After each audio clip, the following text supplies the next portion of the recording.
Hello everyone, in today's video I'd like to demonstrate a few shortcuts that you can use in Athena that might make your encounter documentation easier. So to start with, right now if you look at the HPI, it's blank, and the review of systems is blank, and the physical exam is blank.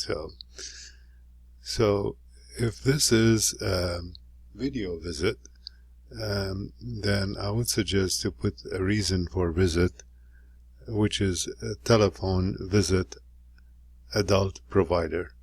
So if you choose that one as the reason for visit, and you go to the HPI now, you can see the HPI macro that is required for telephone visits, and the MA can fill that before you start the visit.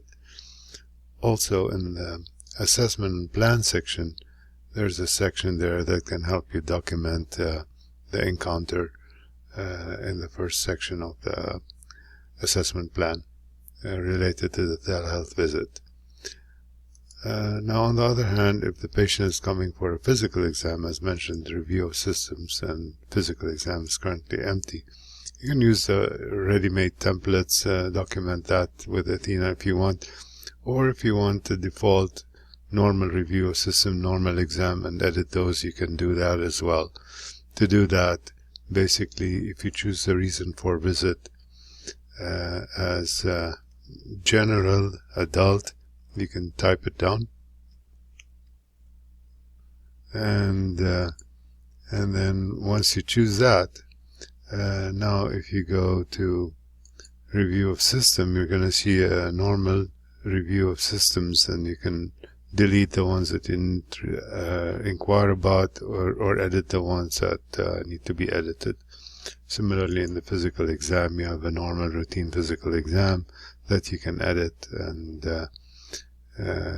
if let's say the patient has a heart murmur, you just go to the cardiovascular and then you indicate that the patient has a heart murmur, etc. So these are the two main tips as far as the chart preparation to start the visit. Now, there are also some steps that might help you with organizing the visit. So in the assessment plan section, like this patient here has several problems. She has congestive heart failure, hypertension, hyperlipidemia, diabetes, etc. And let's say she's coming today for hypertension treatment.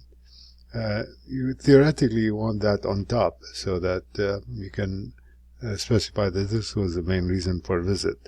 Most providers would use the assessment plan. They scroll down and go towards hypertension, which is way down the list, and then they try to move that upwards, etc. That's one way of doing it, but that's a very tedious way of doing it, because as you see, this is a long list, and then so you want to change that by doing it in a more efficient manner. One way to do it is to do that through the HPI section. If you go to the HPI, you can see the same problems here. They're in smaller print, but they're much easier to see. So now you can easily move this section upwards. And then administrative encounter, if you want that, you can delete that right here. Or if you want it to stay, you can just move it down wherever you want it. And let's say the second most important problem is diabetes. You can move that up. That way, when you come to this section, everything is well organized the way you want it. And it's easy to see that. Remember that if you have fields that are red like that, means there's no diagnosis yet. You have to specify the exact diagnosis by choosing the exact diagnosis, so that you can mention that.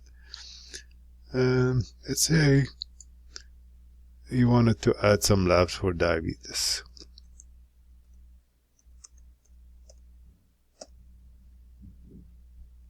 Okay, so I have my own macros, so I created that, and now I have diabetes labs over here.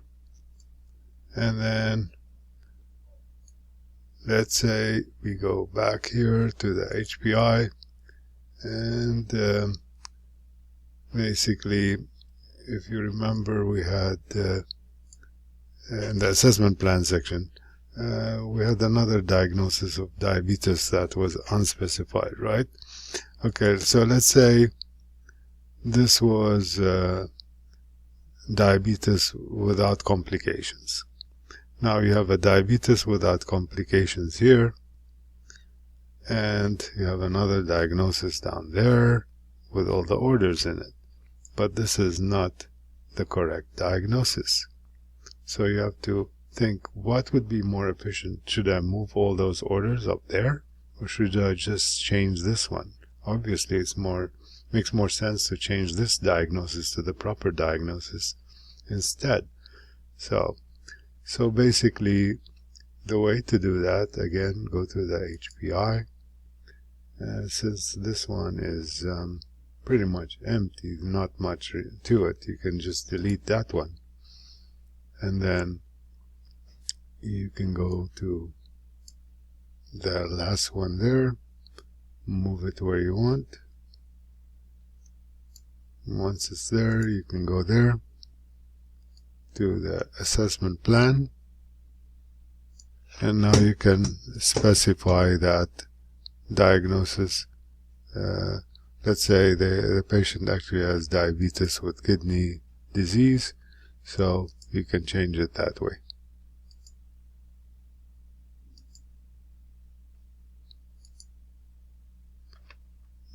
Diabetes, kidney.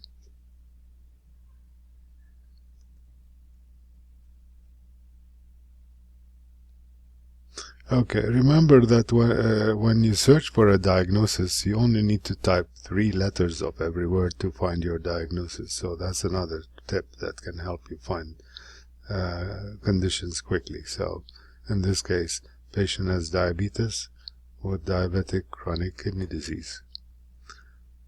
And okay, so now we have to again include the diagnosis of kidney disease just to complete the coding. So again, kidney 3, and this will find your chronic kidney disease stage 3. Okay, so let's say you want to make another follow-up for the patient. So in here you want to make it in 3 months. One way to do it is to just type the number 3.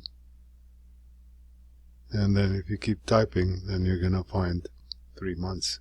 And every time you type 3, you're going to get 3 days, 3 weeks, 3 months, etc.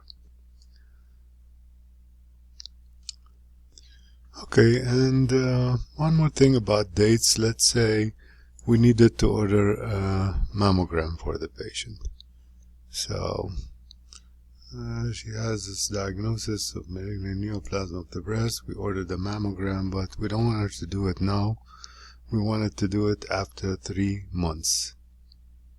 So you can look at the calendar and then check the month here and etc. Another fast way of finding it, that 3 months from now date, is to type T plus 3M and then press enter. So that will take you 3 months from now. You can do T plus 3 days for 3 days from now, or T plus 3W for 3 weeks from now. These are the main shortcuts that I wanted to show you in today's video.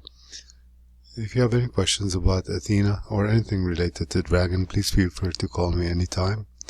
I'm here to help, and I hope you find this video useful, and I hope to see you again in another video soon. Thanks. Bye for now.